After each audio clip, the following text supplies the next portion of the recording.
he's a narcissist. He's a total narcissist. He cannot comprehend a world. He is a predator, a bully, a narcissist, a psychopath, and everything else that you can think of. Ryan Reynolds is freaking out as Justin Baldoni exposes his narcissistic behavior, which shockingly traces back to his past. Set a fire when he was younger. From being accused of arson to manipulating people around him, the truth is unraveling fast. It's no surprise that Ryan is the one adding fuel to the fire in the Baldoni Lively case. Ryan, I would say, in my opinion, is plausibly the most guilty party of this entire thing. You know the tiny little incident where he basically admitted to committing arson as a kid? Yep.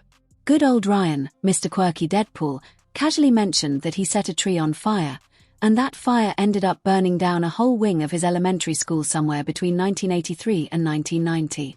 And no, that's not a Marvel plotline. That's real life, or at least it's what he says happened. On the replay, here was the line. He said he was always an instigator. I was always working on my personal drama. And then once I burned down a wing of his elementary school and then covered up the crime until now. I apologize to all the fine students and the faculty. But wait, it gets sketchier. Because when people tried to verify this story, guess what they found in the Ottawa City archives? Nothing. Zilch. Zero evidence. No record of any school fire in that time frame. It's like Ryan either pulled a Joker-level cover-up or flat-out lied for attention.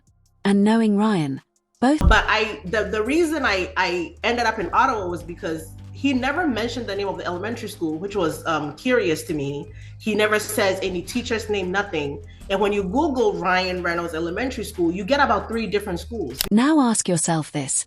Who even brags about burning down part of a school and getting away with it? I'll tell you who. Someone with no accountability. Someone who genuinely thinks consequences don't apply to him. This man didn't even name the school. Didn't name a single teacher. Just threw that "I burned it down" out there like it was a fun anecdote. If any normal person said that, they'd be investigated. But Ryan, he's praised for being quirky. Who admits he set the fire to a tree, which led to a building catching fire. No one found out who it was. I think the statute of limitations has run out. And let's not forget the most poetic part. He once tried to become a firefighter. Yes, you literally can't make this stuff up. He wanted to fight fires after spending his childhood starting them. And guess what? He was rejected. Not surprising, considering firefighters actually have to, not be obsessed with burning things down. I believe him 100%, especially because he tried to be a firefighter and he was denied. And he's who firefighters call firebugs. Because when they're kids, they do these little things like setting little fires and really watching the response team come in. Psychologically, this is a red flag wrapped in a bigger red flag. Pyromaniac tendencies in childhood are often linked to adult narcissism and control issues. And let me ask, does anything about Ryan's recent behavior not scream control freak? From hijacking creative direction on films to weaponizing people around him, the man needs everything to go his way. It's like he's still trying to set fires, but now it's reputations and careers instead of trees. I'm just gonna go ahead and say the signs have always been there, and I'm just glad we're catching up and really looking now. Basically, when there's too much smoke, right, Kim? There is fire. Yeah. Which brings us straight into Exhibit B. Blake Lively, or as I like to call her, Ryan Reynolds' human PR shield. You know how every magician has an assistant to distract the crowd while they pull the trick? That's Blake in this mess. Except now the trick isn't a rabbit out of a hat. It's the absolute destruction of Justin Baldoni's life and career. No, they are trying to destroy this man's life. They've tripled, quadrupled down, and it's so frustrating. Let's be honest here. People are starting to question if this entire marriage is more PR than passion. Rumors say Ryan and Blake aren't even living together right now. Gee, I wonder why. Could it be because Ryan turned their lives into a full-blown courtroom circus? They believe they're too big to fail. They have too much backing. They're Ryan and Blake. I don't think they've come to the realization that train and that ship sank back in August when the world saw them for who they are. And let's talk about the timing. Blake filed a sexual harassment complaint against Baldoni while filming It Ends With Us. And suddenly, Baldoni slaps them with a $400 million defamation lawsuit. This man didn't just file a claim. He basically screamed, "I've had enough of your Hollywood bull." And honestly, good for him. Ryan Reynolds says Justin Baldoni can't sue him over hurt feelings. Then there's the commentary from Nestles, a media strategist who literally works with Fortune 500 companies and A-listers. Even she sees through this circus. She straight up said, "This isn't just a legal battle. It's a war for public opinion." And guess who's on the front lines, spinning narratives like he's directing a Marvel movie? Ryan Captain Gaslight Reynolds. This is essentially that Ryan is actually such a good guy that he kind of had to be a bad guy. Let's not ignore the emotional manipulation happening here. Blake claims she's dealing with trauma, anxiety, and fear from the case. Okay, but then she's out here smiling at SNL events, playing the cool celebrity couple role next to the very guy fueling all this drama. Either she's part of the plan or Ryan's using her pain to keep the attention off himself. Either way, gross. Mr. Reynolds was a key player in the scheme, defaming Justin around Hollywood, strong-arming WME, their agency, into dropping Justin as a client and trying to destroy Justin's career however possible. And you know what? The $400 million lawsuit, completely valid. Baldoni accuses Ryan of not only defaming him but interfering with contracts and even extorting him. So while Ryan's out here playing Deadpool, he's allegedly destroying someone's career behind the scenes. Classy.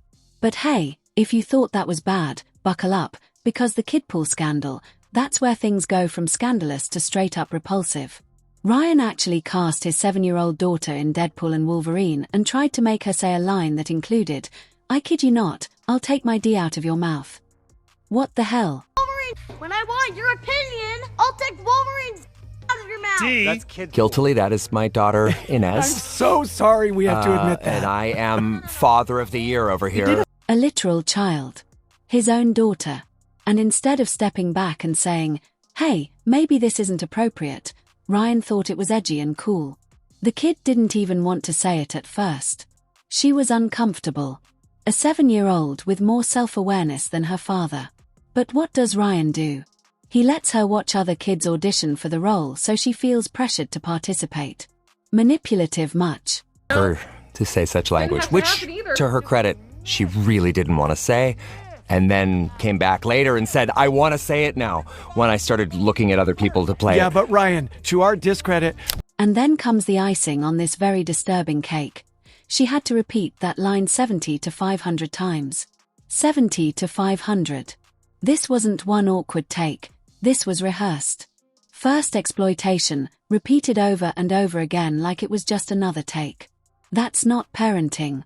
That's psychological damage in the making. we made Nezzy do, I'm not shitting you, 70 to 500 versions of that line. I'm gonna pay. They're so proud of it, guys. Like, it's so weird. Think about the power imbalance here. Ryan isn't just her dad. He's the director, the producer. He holds the keys to the project. How does a 7-year-old say no to someone who's both her parent and her boss? She can't. And he knew that. There's so many reasons this is wrong. One, this girl's 7. It's her father. She didn't want to do it. And then she feels obligated because daddy wants her to do it. Oh, and daddy's going to have other kids do it. I'm going to miss out. Okay, daddy, I'll do it. And then she does it against her will. The backlash was instant. Parents were outraged. Child psychologists spoke up. Reddit exploded. And Ryan? Did he apologize? Did he clarify? Nope. He doubled down.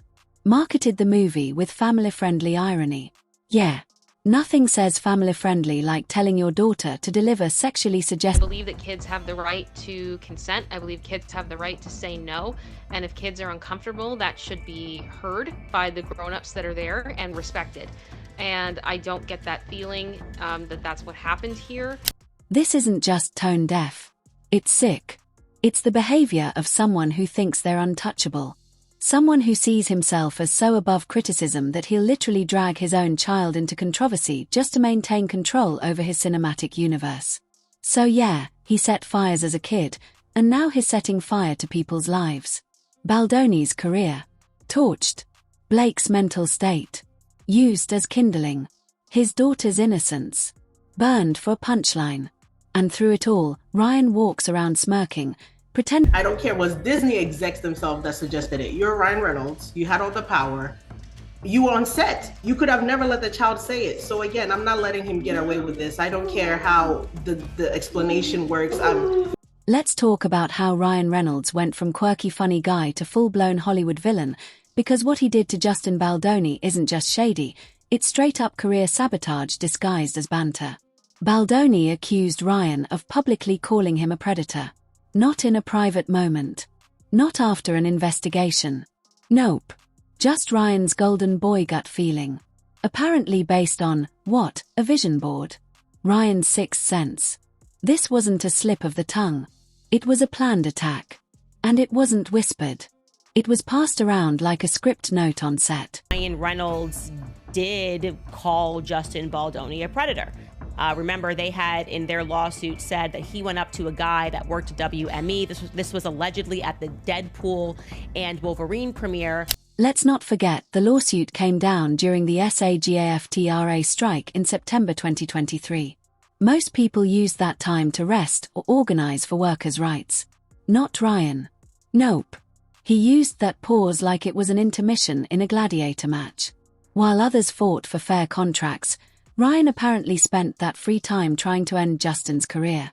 Perfect timing, right?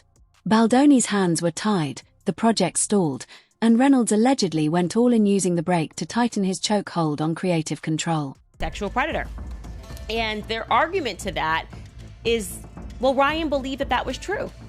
Ryan believed that he was a predator, and therefore, this is not problematic because he believed it. The exact language is, the entirety of the plaintiff's defamation claim appears to be based on the 2 times that Mr. Reynolds allegedly called Mr. Baldoni a predator. And then came the leaked texts, Ryan Reynolds allegedly manipulating cast members behind the scenes, spreading concerns about Justin Baldoni like a puppet master with an iPhone. He didn't stop there. He reportedly hijacked It Ends With Us, injecting Deadpool-style humor into a film about domestic violence, sidelining Baldoni completely. Industry insiders say this wasn't creative clashing, it was sabotage. Contracts were disrupted, reputations destroyed, and now professionals are steering clear. Enter Hugh Jackman, once Ryan's bromantic BFF, now suspected of leaking receipts to expose it all. The bromance is dead, and what's left is courtroom chaos and a PR disaster in flames. The husband's perspective, like, hey, obviously, this guy's gay, no hard feelings, it's a sight to be seen. He wants to be completely dismissed from the lawsuit. He wants out on the lawsuit. Word on the street is Hugh Jackman is done playing nice. He's now deposed in the lawsuit and is rumored to have leaked those deliciously damning text messages to none other than Candace Owens. Let's pause there. Hugh Jackman, the man of Broadway, Wolverine, and world-class gentleman energy. Jackman, Wolverine, will be deposed, and I suspect that might be making Ryan Reynolds extremely nervous, and I'll tell you why. This is the guy who apparently saw enough to step away and maybe, just maybe, drop a little digital nuke on Ryan's campaign of chaos. If this is true, Jackman didn't just walk away. He burned the bridge behind him and threw the receipts into the flames. And what exactly pushed Hugh over the edge? Well, maybe it was the skits. The Deadpool promos that thought it was a good idea to joke about domestic violence while promoting a film about domestic violence. Hugh Jackman was also in the now infamously cringe It Ends With Us promotional skit that had nothing to do with promoting the movie, which was about domestic violence, where Ryan directed it and he brought in his mom and Blake was in the background. We learned that. This wasn't satire. It was a fever dream of bad decisions. Ryan dragged Hugh into those cringeworthy videos, and instead of funny, they came off tone-deaf, insensitive, and just plain dumb. Critics were not amused. The internet called it exploitative. And Hugh, he probably realized he was being used as a prop in Ryan's ongoing circus. Ryan's kind of perpetually highly publicizing his bromance is something that I find to be quite strange, right? Mostly because he's a 48-year-old man, Ryan Reynolds. He has 4 kids, and he seems to dedicate a lot of time and resources, like financial resources, to trying to convince the public that these bromances are perfectly normal. Oh, and did we mention Hugh's 27-year marriage ended in the same month Deadpool 3 filming paused, September 2023? Coincidence? Maybe. But let's just say it's a very messy timeline. Personal life unraveling, project derailed, and now he's tangled in Ryan's mess. No wonder he might have started dropping receipts like they were hot potatoes. Candace Owens seems to think Hugh's silence wasn't loyalty, it was strategy. And now the leash is off. Kind of making a lot of gay jokes and like trying to normalize all of these gay jokes, but nobody's actually asking him to do that. Not the gay community, or the heterosexual community. But buckle up. Because things get even weirder when you peel back Ryan's carefully crafted PR persona. Let's talk about the "it's just a bit" defense. His favorite excuse whenever he kisses another man on live TV. Andrew Garfield, Patrick Warburton, Scott Thompson.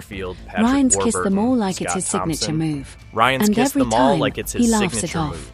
It's every just a time bit. he laughs it off. Oh sure, Ryan. It's just a bit. Because if you repeat the joke enough times, because if you people repeat stop the joke asking enough questions, times, people right? stop asking. Oh, he's gay. Oh, yeah. See, straight guys don't say that.